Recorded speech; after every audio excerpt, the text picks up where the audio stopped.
Bonjour. Bonjour. Alors, on peut dire qu'on est chez toi. Oui, Oui. on est chez moi. Qu'est-ce que c'est que ça, DPLG? Alors, architecte DPLG, ça veut dire que j'ai fait 6 ans d'études et que je suis diplômée par l'ENSAT, l'École nationale supérieure d'architecture. Mhm. Donc, j'ai le droit de faire la maîtrise d'œuvre. Maintenant, on appelle cela diplômé d'État pour les jeunes architectes qui sortent. Alors, il y a ces deux choses-là. Oui. Être architecte, pour Oui. toi, donc classique, ce qu'on connaît, donc diplômé Voilà. d'État, donc justement. Oui, Et aussi bioclimatique. oui. C'est-à-dire que j'ai fait 1 an de plus en spécialisation bioclimatique. Et ça, c'est pour faire des études qui ont un rapport avec la thermique du bâtiment. Vraiment s'adapter à la manière dont les gens vivent et habitent dedans, pour un bien habité, pour un meilleur bien-être. Que ce soit à l'échelle d'un terrain, pour un projet de lotissement, ou à l'échelle d'une maison, c'est vraiment cet aspect sociologique, humain, étude des modes de vie et puis des cultures aussi locales. Culture locale. Parce que l'architecture, c'est l'expression de la culture et c'est vrai on veille aussi à ce que les architectures soient harmonieuses par rapport à l'environnement dans lequel elles vont s'insérer, aux traditions de bâtir, du bâtiment, qu'il existe dans les paysages, les terroirs, les pays. Dans la France, il y a des identités culturelles comme ça qui diffèrent en fonction des régions. Et il y a des particularités qui sont liées au patrimoine et qui sont portées par aussi les gens qui vivent là. Donc on est dans un respect alors, de la personne, je comprends bien, Oui. dans son milieu Oui. social, environnemental. Mm. Et ça, c'est cette spécialité bioclimatique qui l'apporte, ou bien est-ce que tout architecte est respectueux de ça? Tout bon architecte est censé être respectueux de ça. C'est trouver un équilibre entre la faune, la flore et puis le paysage, qu'il soit urbain ou rural. Donc on parle de développement durable ou plutôt on va dire pour moi de développement responsable. Oui. C'est la gestion des 5 ressources. Donc c'est le sol, Oui. le soleil, Oui. l'eau avec l'eau de pluie, la nature, Oui, le paysage vivant, l'air, enfin la qualité, La qualité de vie, qualité atmosphérique. les matériaux qui soient utilisés, qui sont en rapport avec le site, pris au maximum le plus proche du site. Ah oui, d'accord. Et aussi, dans cet esprit-là, c'est économiser de l'énergie. C'est-à-dire que les maisons bioclimatiques BBC, c'est avoir un rapport, au niveau du calcul, c'est une performance énergétique, c'est 45 kWh par mètre carré par an. D'économie En consommation. en consommation.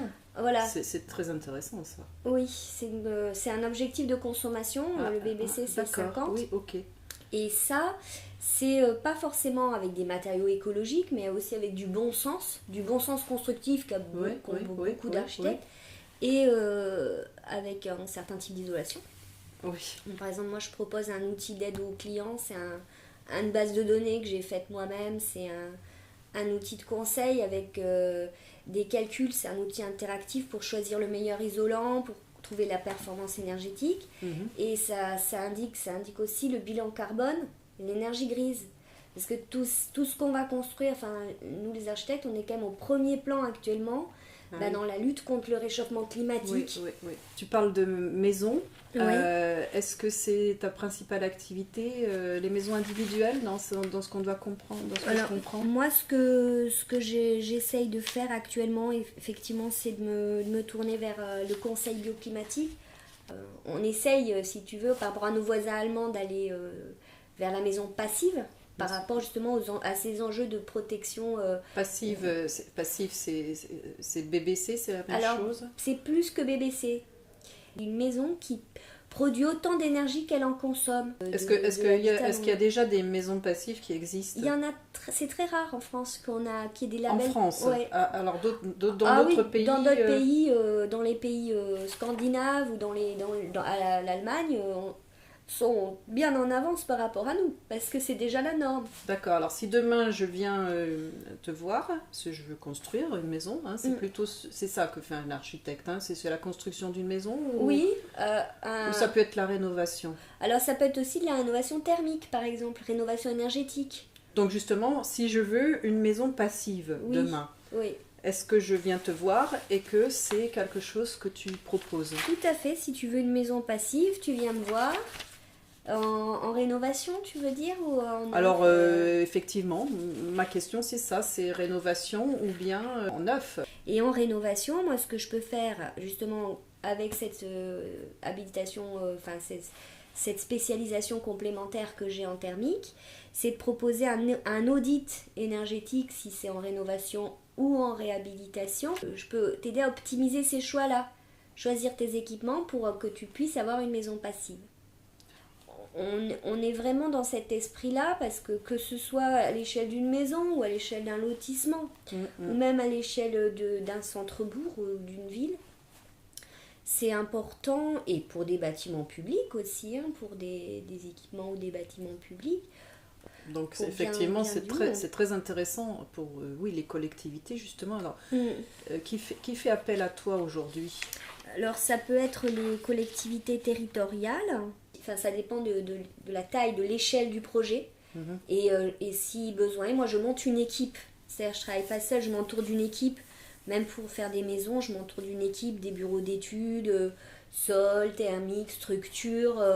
Et si c'est des grands projets, je peux travailler aussi avec des confrères, des consoeurs architectes du coin et des spécialistes.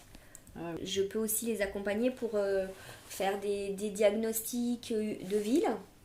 C'est des analyses de sites, des analyses de lieux, des analyses de circulation, par exemple pour les trafics, les mobilités urbaines. Et puis après, la mise aux normes pour l'accessibilité pour tous, pour les personnes à mobilité réduite, pour le confort des habitants, pour améliorer les stationnements, permettre les accès aux boutiques, aux commerces. Tu as vraiment une vue globale. Ouais, une vue d'ensemble, oui, un recul, une prise de hauteur. Et en plus, moi ce que je propose, c'est aussi cette approche de gestion des énergies. Quand on crée du commerce, maintenant, on va mettre des panneaux solaires. Dans la métropole toulousaine, on a effectivement des enjeux de liaison entre les communes, de mobilité, de réseau de mobilité. Donc le transport en commun est en ce moment vraiment valorisé. Et on a encore besoin de relaisser les sols perméables, c'est-à-dire que l'eau puisse se réinfiltrer. Si la matière, elle est par exemple comme de l'asphalte, elle est noire, et si plus c'est noir et plus c'est bétonné, plus ça va être absorbant, enfin ça va générer de la chaleur et ça va générer par exemple des îlots de chaleur urbains. D'accord, et donc quelles sont les alternatives au béton et au goudron? Parce que c'est bien ces deux choses-là qui sont pointées du doigt. Mais c'est par exemple les pavés engazonnés, les dalles béton végétaux, avec un mélange des deux qui permet à la fois de circuler pour les voitures ou pour les piétons, mais qui laisse respirer le sol. D'accord. Et qui, dans des matériaux plus clairs, permet de laisser les eaux pluviales s'infiltrer. D'ailleurs, au niveau des métropoles, il y a par exemple des bonus qui sont proposés aux personnes en particulier. Ce sont des bonus de constructibilité. C'est-à-dire, en gros, c'est plus ton traitement de la parcelle va être, respecte l'environnement, plus à des espaces verts, des espaces engazonnés, perméables, plus tu pourras construire. D'accord. Donc, ça, c'est pour les particuliers ou c'est pour les particuliers et pour les collectivités. Pour les collectivités aussi. Par exemple, pour les commerces, c'est pareil. Les parkings, il va y avoir un quota de parking avec des espaces verts. Donc, si tu veux construire 50 mètres carrés ou 500 mètres carrés de commerce en plus, ok. Mais alors, tu fais plus d'espaces paysagers, plus d'espaces verts et tu proposes des énergies renouvelables avec. Voilà. C'est sur la métropole. Ça, c'est au niveau national. C'est national. Et après, sur Toulouse Métropole, c'est le bonus de constructibilité. Il y a une prise de conscience Il y a une prise de conscience. C'est vrai qu'on a eu vraiment une année dernière très, très difficile, catastrophique. Et ça, c'est non seulement lié effectivement à l'artificialisation des sols, à la surcharge de certaines stations d'épuration urbaines, et aussi à la perte, comme on revient à ce qu'on disait tout à l'heure, aux identités culturelles traditionnelles, les petits systèmes, on va dire, de bon sens paysan, les petits murets, les petits fossés, les haies paysagères, les racines des plantes permettaient de aussi filtrer, enfin tout ça, drainer les terrains, les petits murets de pierre sèche entre parcelles, qui permettaient de gérer sur des grands sites des cheminements doux de piétons et en même temps de gérer les sols, l'écoulement des eaux. On a beaucoup de paramètres à prendre en compte.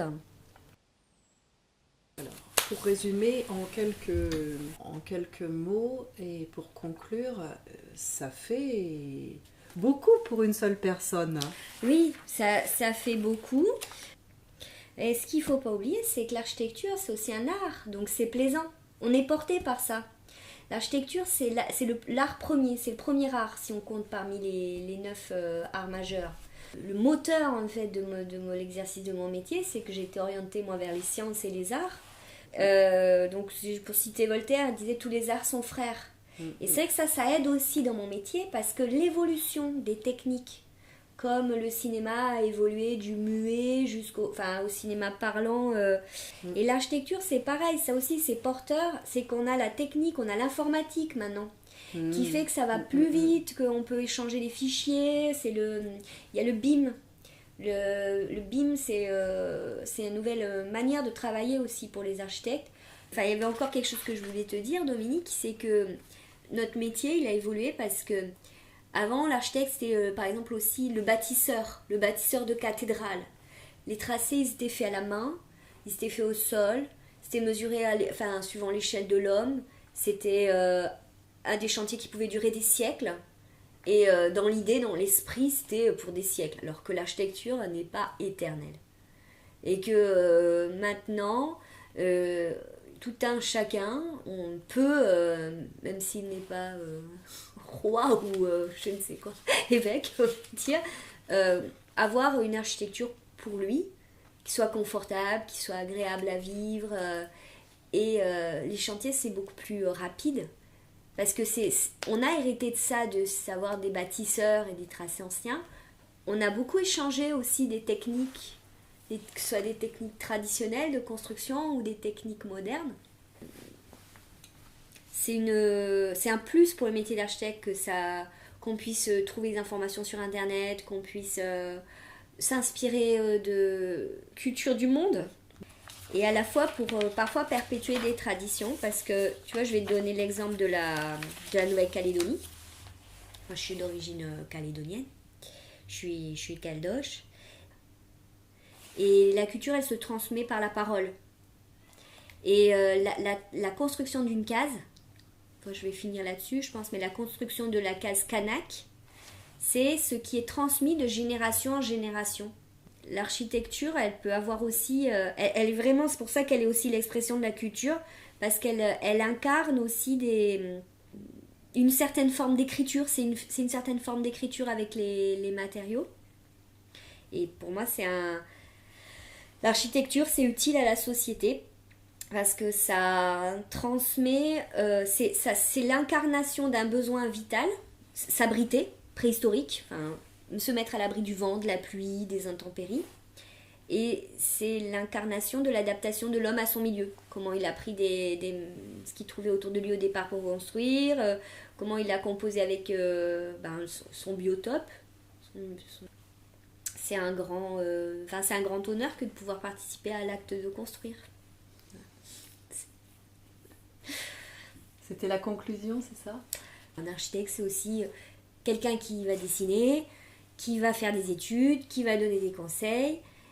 Et un architecte, c'est un maître d'œuvre. C'est celui qui va être là sur le chantier et qui va permettre de coordonner, de diriger les travaux et de réaliser l'exécution. Donc effectivement, ça fait beaucoup de responsabilités pour une seule personne. C'est pour ça qu'il faut savoir s'entourer d'une bonne équipe d'artisans et de d'autres collaborateurs. Merci. Merci.